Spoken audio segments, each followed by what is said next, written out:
This is All India Radio. In the program Spotlight, now we bring you a discussion on 250th session of Rajya Sabha, glorious past, present and future. The participants are Dr. Subhash Kashyap, Constitution expert, and K.V. Prasad, journalist. The Rajya Sabha on Monday observed and celebrated its 250th session. As the House of Elders, the Council of States, it was a significant milestone in the long journey of Indian parliamentary democracy. Being a permanent house, it has seen many annals of the Indian history and legislative agenda that has come through its corridors. Kashyap Saab, you have been a repository of parliamentary work. You've been personally in the House of Lok Sabha in particular, and you've seen Parliament from very, very close quarters. Many things have been observed by members yesterday and also the Prime Minister, the Chairman. If one was to look at a quick telescopic view of what the House was, how its journey, how would you like to describe it? If you permit me to begin from a negative point, you said at the very beginning that it is the House of Elders and that it is Council of States. Should we not ask ourselves the question whether it has remained the House of Elders? If you study the age profile of members in Lok Sabha and of members in Rajya Sabha, can you really say that Rajya Sabha has remained the House of Elders? Second, you said Council of States. The House was conceived as the Council of States. That is, what the constitution makers wanted was that it should be treated as the Federal House, consisting of representatives of the states, as against Lok Sabha members who are elected by direct adult franchise. Members of the Rajya Sabha are elected by the state legislatures because they were intended to be representing the states. Has that continued?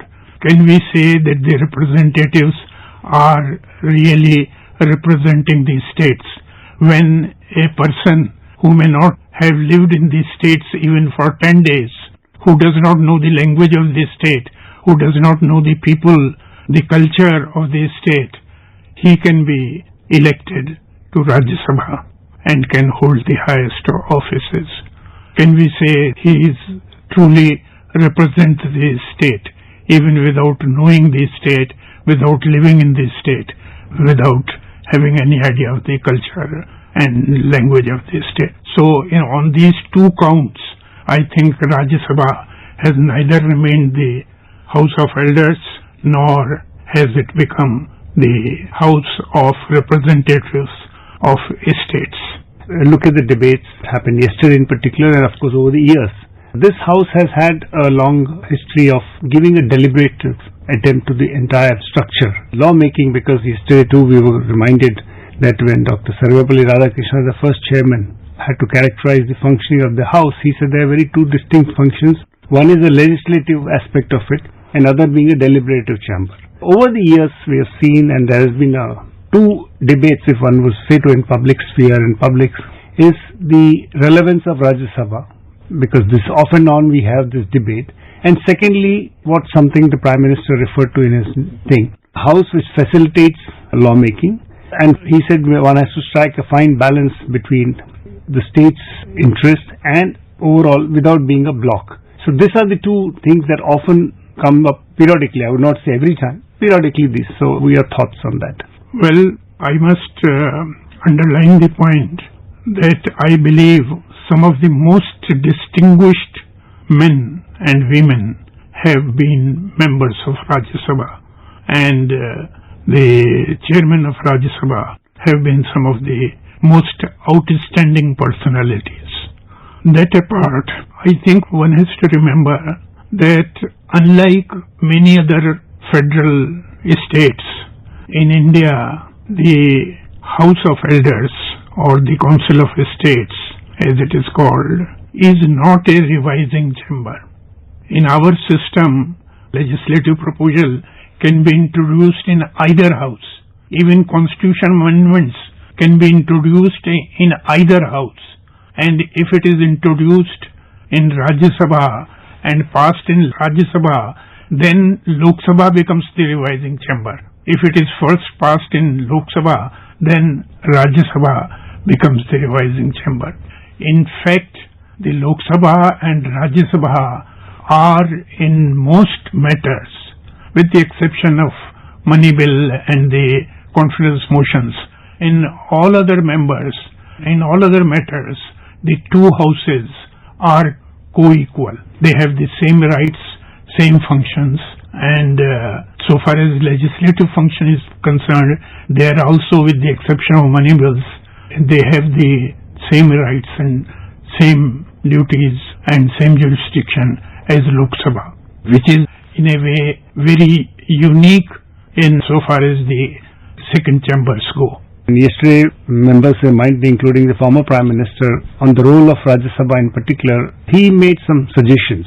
One, of course, was to ensure that the bills that come find a scrutiny through the committee systems and as a try and send it to select committees, because if it's cleared by the other chamber. And of course, among the other suggestion was to give some kind of a assistance of research so that members who may not necessarily have the same element of understanding or depth of a subject that's before for legislative scrutiny get that advantage of a scholar. These are another two to improve the lawmaking process itself. And of course, the chairman himself reminded of disruptions, how it should not, that affects the quality of work, and also that members should ensure attendance, all that things which we face so often, perceive so often. Well, what the chairman of Rajya Sabha and the Prime Minister said yesterday, if that is really followed, then Rajya Sabha and Lok Sabha would become the ideal legislatures of the world,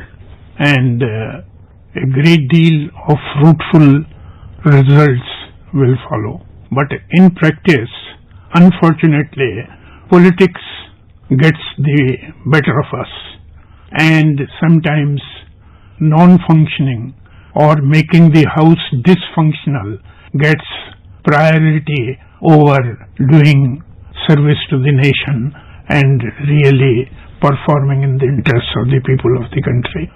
So sometimes it on the basis of political party interests, and sometimes merely to embrace the government of the day, the opposition considers its duty to not let the house function. I hope this session will, like the last session, will not indulge in that kind of practice, and the two houses will really function and do service to the nation and the people.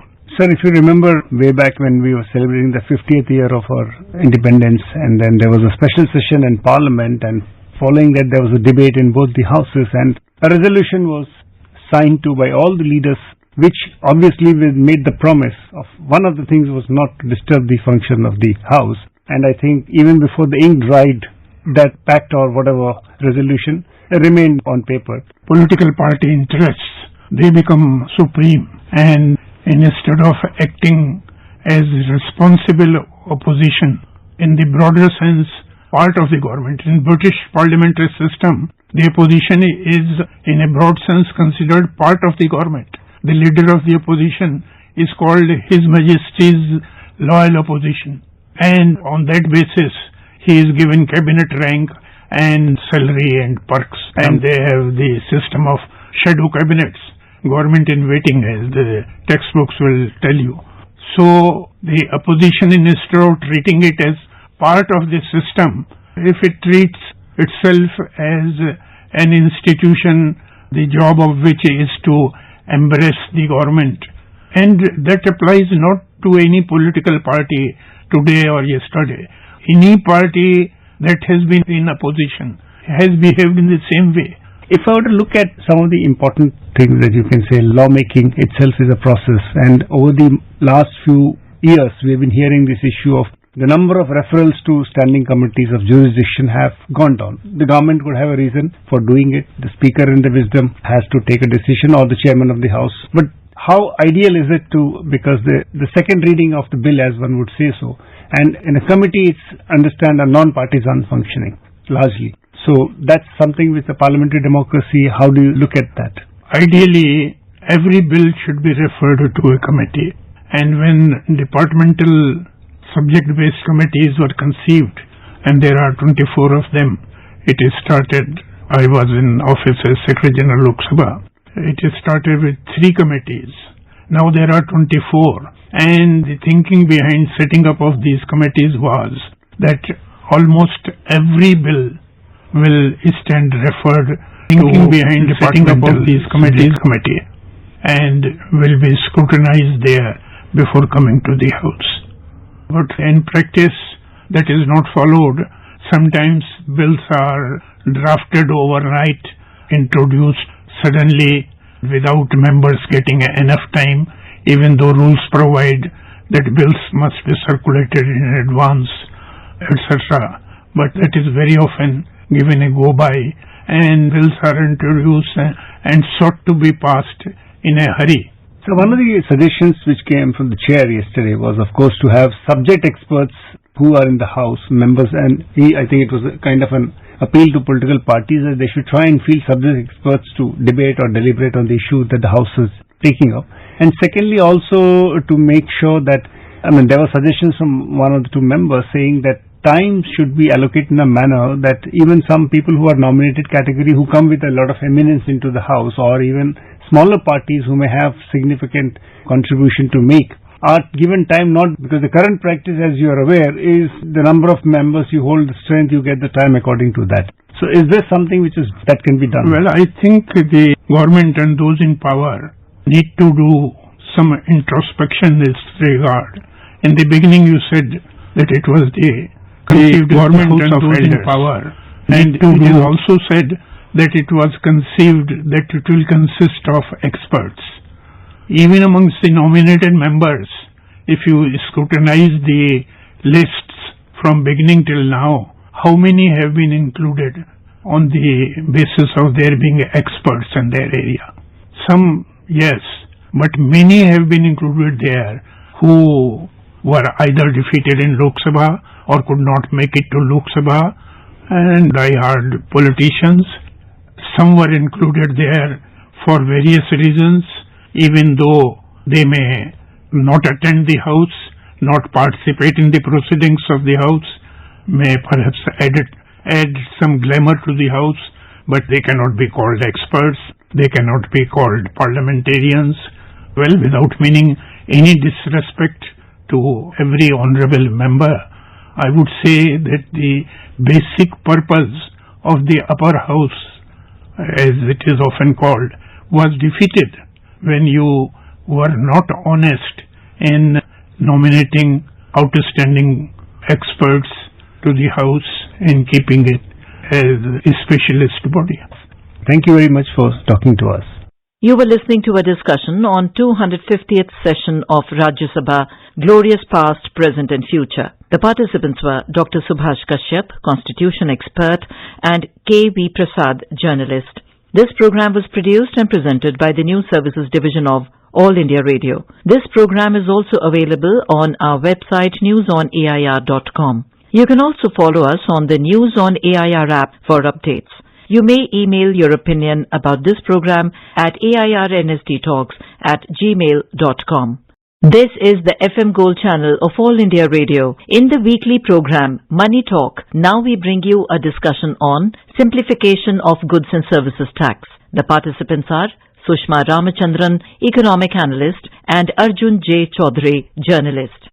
In today's program, we'll discuss about GST simplification on the basis of meetings being held by the Finance Minister, Nirmala Sitharaman, whereby the new GST return is now available on the portal for trial as well from December 7 onwards.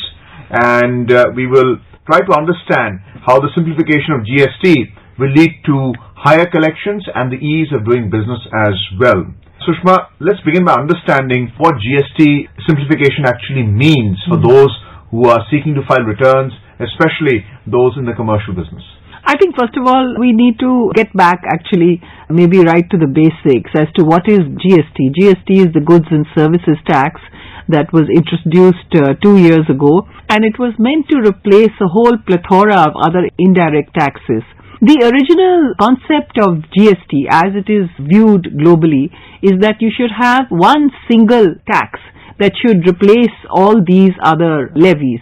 Now, in the case of India, we don't have just one tax. We have several layers of taxes, but of course, it's much less than the 20 or 30 taxes that we have replaced it with. But there are several layers of taxation. And one of the reasons that we have had to have these layers of taxation is because we have what is known as the GST Council, and the state governments are represented on it, and the state governments have said that unless you compensate us for the revenue loss due to getting rid of the other taxes, we will have a problem in dealing with GST. So when it was rolled out 2 years ago, there were several layers of this tax. There is, for instance, an interstate GST, and there is also a compensation cess, a compensation fund, in which excess funds are put in to compensate the states in case revenue collections are less.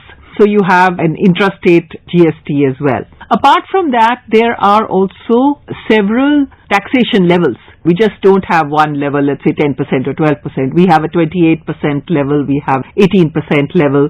So we have 4 slabs. And so, therefore, what you are talking about, GST simplification, although GST was meant by itself to be a simplification of the existing indirect taxes system, once it was launched, once it was implemented, it was recognized that even this simplified system needed to be much further rationalized and simplified. And that process has actually been going on for the last 2 years. Even this simplified system needed to be much further rationalized. The GST Council meets and that tries to resolve the problems of business, trade and industry, the problems that they are facing, and tries to make it more simplified. So you have a web portal whereby you can file the indirect tax online itself. You mentioned about the 4 different slabs whereby different product classifications are mentioned based on the tax collection on each product line itself, from sin goods to simple goods and services that people consume. There's also the difference between tax levy and tax collection, and there's a gap between the two because you have chartered accountants who always trying to find a way so that your tax burden is minimized, liability comes down as much as possible. So the tax collection is always less than the tax levy. How does the software accommodate this kind of tax collection on the part of the CBIC, which is Central Board of Indirect Taxes and Customs? How does it actually adjust to the refunds, the drawbacks and different kinds of ways and means by which your tax liability comes down? Well, I think how the software adjusts, we are not aware because that's more a technical issue. But yes, I think the very fact that we have, I think one of the big leaps forward as far as taxation is concerned in GST is that this whole system of the goods and services tax is digitized. There is what is known as a GST tax network, and that is what through which there's a digital portal, as you right now pointed out. This, in fact, has been one, though it's meant to be a simplification measure, and it is a simplification measure, it has been one of the difficulties that trade and business has faced, because a lot of small business, as you are aware, had not digitized their business. They had not put their accounts on computers. They were working on manual records, on manual registers. They were working on cash basis. Especially small business had a lot of problem. So one of the things that the Excise and Customs Board had done at the time originally was to launch a series of training programs for these small businesses. And even then there has been a lot of pain, of course, but the fact is that this is a great transition to a digital economy of changing the entire trade and industry of this country onto digital basis and enabling them to make their payments directly to the web portal that you talked about. Now, one of the things about simplification which you had mentioned is how are they going to benefit from this is that gradually over the last 2 years, they have reduced the number of returns that have to be submitted every month. Now, initially, they had to file 3 monthly returns, business. This was brought down to 2, and then you would have 1 annual return. Now, the latest is that from January 2020, you are going to be able to, the trade and business will only have to file 1 single return every month, 1 composite return. And that will be a huge measure of simplification. But of course, for government also, it has been a tremendous learning process. And as I said, when you try and bring a very large country like India with over 70 lakh taxpayers and make them into a sort of a digital basis of taxation, it's a very difficult job. Well, you just mentioned about the Government of India notification, which has now extended the due date for filing GST annual returns. It's called the GSTR 9 form. And then you have what's called as a reconciliation statement, which is a GSTR 9C form. The government has obviously made it mandatory to file the new forms from April the 1st, 2020. What is the reconciliation statement? You mentioned about the annual returns, which is to be filed once now, but then there's a reconciliation statement as well. Once the person files the statement, one of the things is that now whenever they file the statement on the web portal, automatically it will be recorded into what is known as GSTR 2A. It will be recorded in GSTR 2A. So what is GSTR 2A? It is a purchase-related tax return that is automatically generated for each business by the GST portal. So this will be their record, and this is what is going to be generated. I think that the problem is, and of course, which you had rightly mentioned, they had a meeting regarding the simplification of all these problems just recently the finance minister held. And one of the things that was facing trade industry and chartered accountants who had attended, medium and small industry representatives who had attended, as well as small traders, is that there is a certain confusion in understanding the provisions of the web portal and the way in which you have to file the form. So what they did was they asked them to do real-time filing of returns in front of them, and while they were doing filing of the returns, they could find out what were precisely the problems encountered by them. So the conclusion was that there's no basic problem in the filing of the return, but there is a problem in understanding what the provisions are, and it is this understanding that has to be conveyed to the trade and industry. Apart from the real-time basis testing by which you have chartered accountants and traders trying to file the GST return online on the portal itself, you have circle commissioners who will also be testing it on SSCs, and we have something like 85,000 returns filed on a voluntary basis. Do you feel that the requirement of the professional is still there, and it is not as simplified as one would like to believe, with the trader by himself or herself filing the GST returns? Yes, I completely agree with you, Arjun. I think it is not as simplified as it should be. Of course, as I pointed out, for the last 2 years, GST Council has been meeting and they've been doing more and more simplification. I think a further round of simplification needs to be done so that trade and industry does not rely on any third party to understand what is going on over here, and they should be able to file the returns without any assistance, because that is the ultimate objective of having a web portal and having to go online. That's the ultimate objective. I fully agree with you on that. As I said, this is a learning process. We've come down from the 3 forms to the single unified form, return rather, and also, in terms of slabs, we have come down. I mean, the 28% slab in which you had as many as 200 items when we started out now only has 8 items. So gradually the attempt, I think, is to come down to a single slab probably of about 10 or 12%.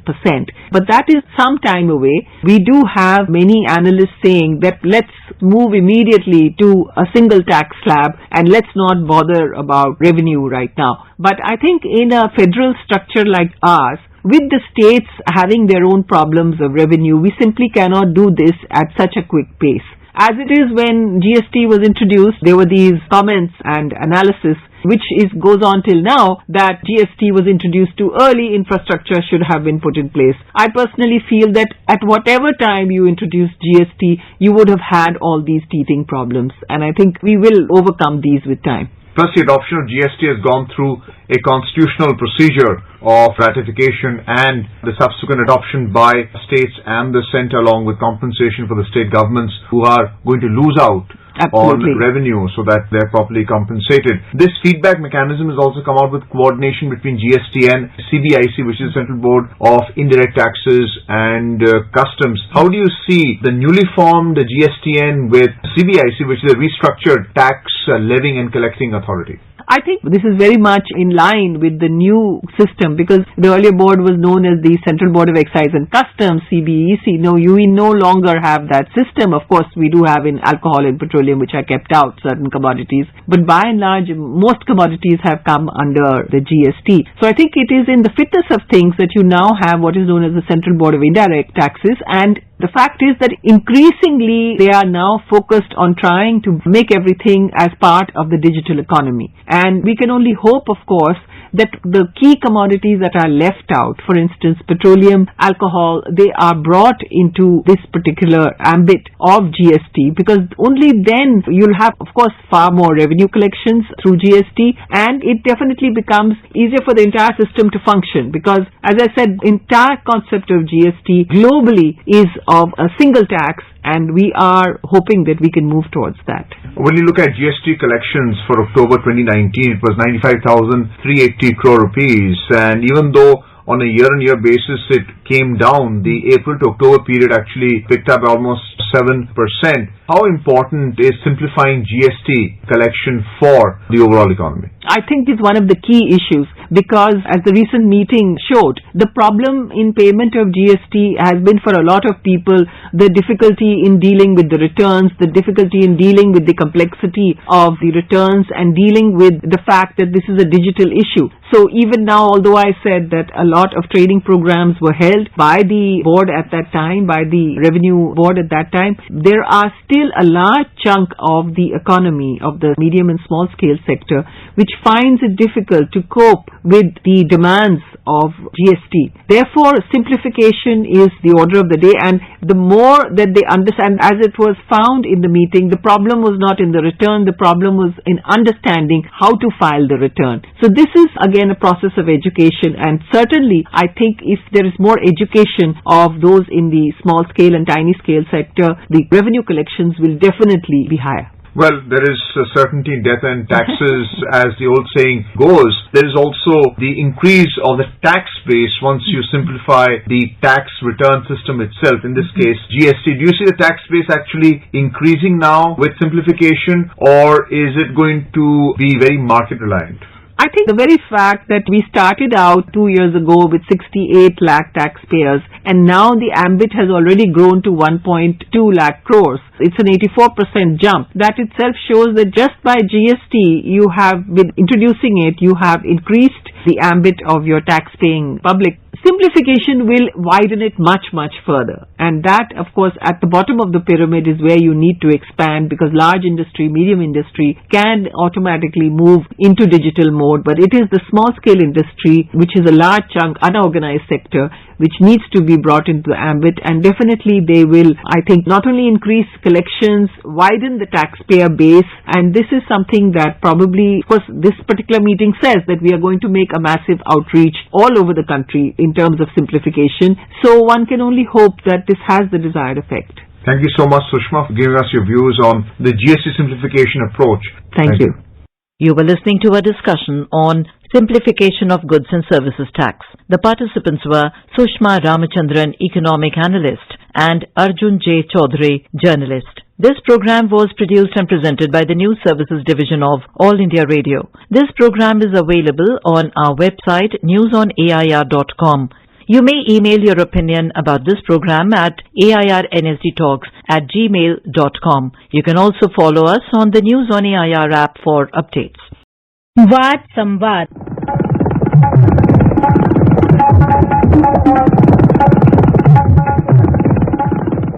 FM gold के श्रोताओं, इस कार्यक्रम में आज प्रस्तुत है वैकल्पिक परिवहन की अवधारणा और इलेक्ट्रिकल वाहन पर चर्चा।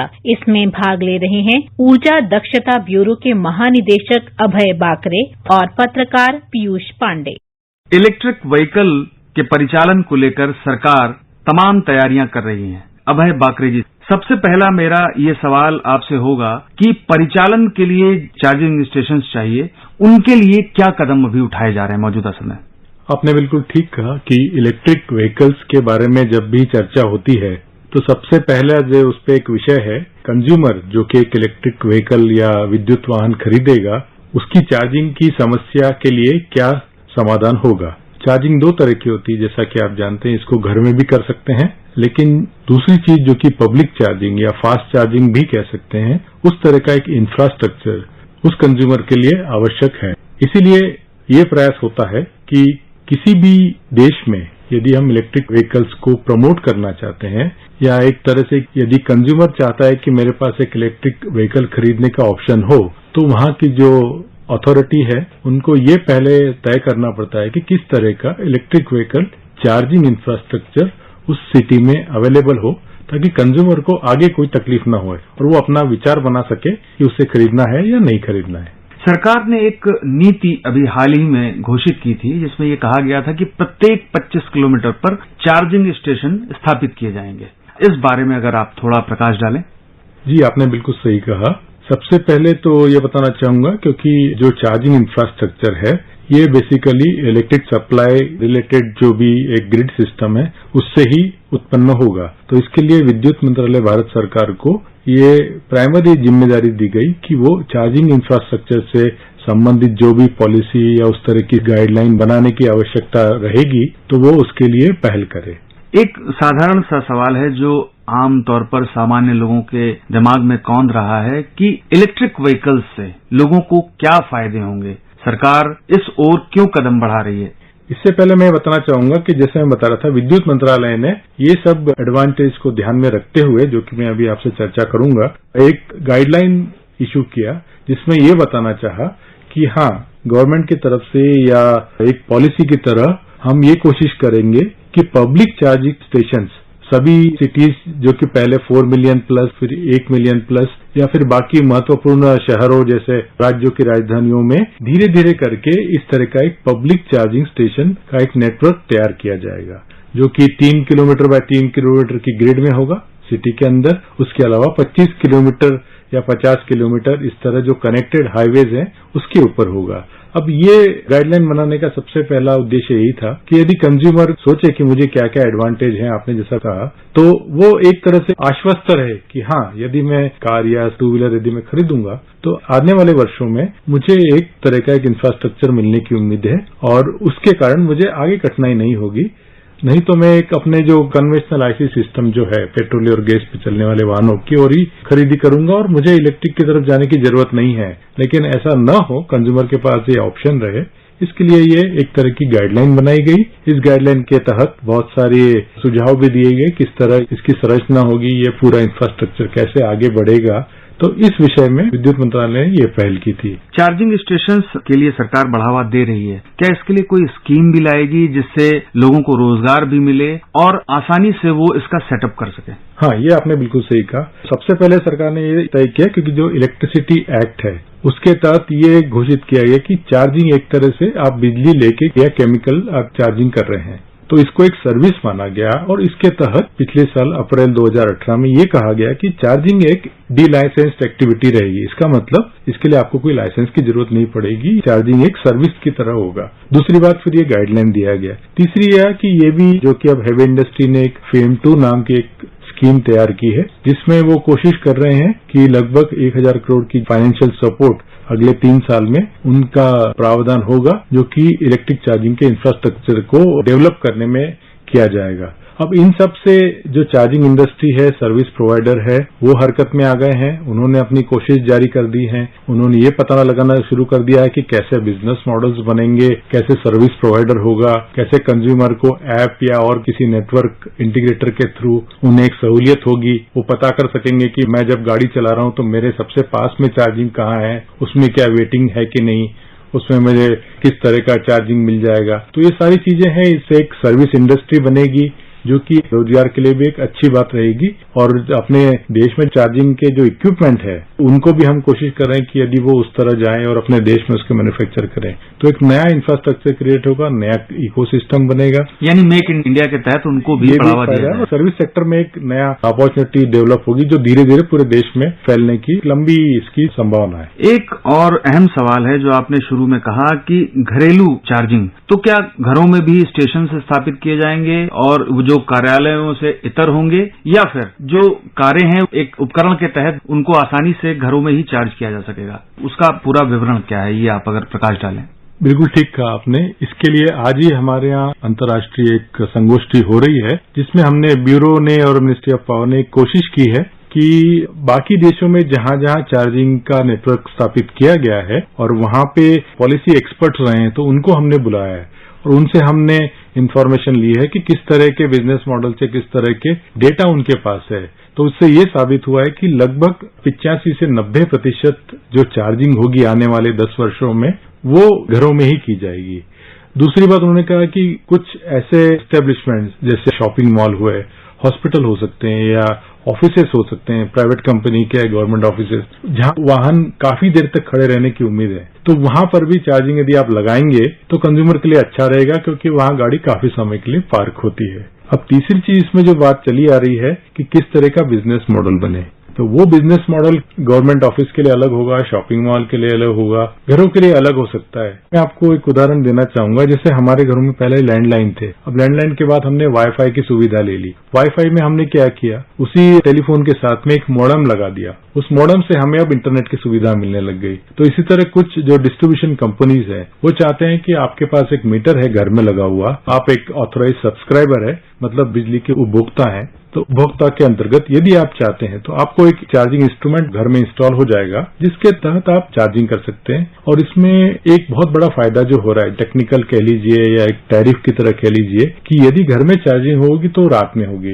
रात में पीक डिमांड थोड़ी सी कम होने की उम्मीद होती है, तो उसमें डिस्ट्रीब्यूशन कंपनी को भी एक अच्छी अपॉर्चुनिटी मिलती है कि रात भर में यदि चार्जिंग होगी तो उन्हें इसके लिए ज्यादा फायदा होने की उम्मीद है। तो वो डिस्ट्रीब्यूशन कंपनी प्रेफर करेंगे कि ज्यादा से ज्यादा ग्राहक घर में यदि मीटर लगवा के और चार्जिंग इक्विपमेंट लगा लें तो घर में चार्जिंग करने से फायदा होगा। अगर चार्जिंग स्टेशंस बढ़ेंगे तो हमारी विद्युत की जरूरत यानी कि ऊर्जा की जरूरत बढ़ेगी, तो ऐसे में क्या हमारे पास पर्याप्त बिजली है जो चार्जिंग स्टेशंस को भी दी जा सके और घरों को भी मुहैया कराई जा सके और जो उद्योग हैं उनको भी मुहैया कराई जा सके?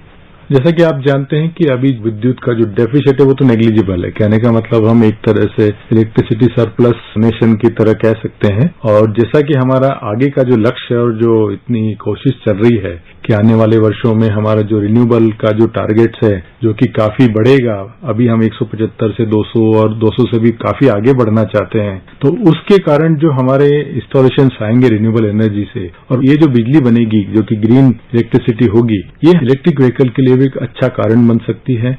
इससे उनका जो लोड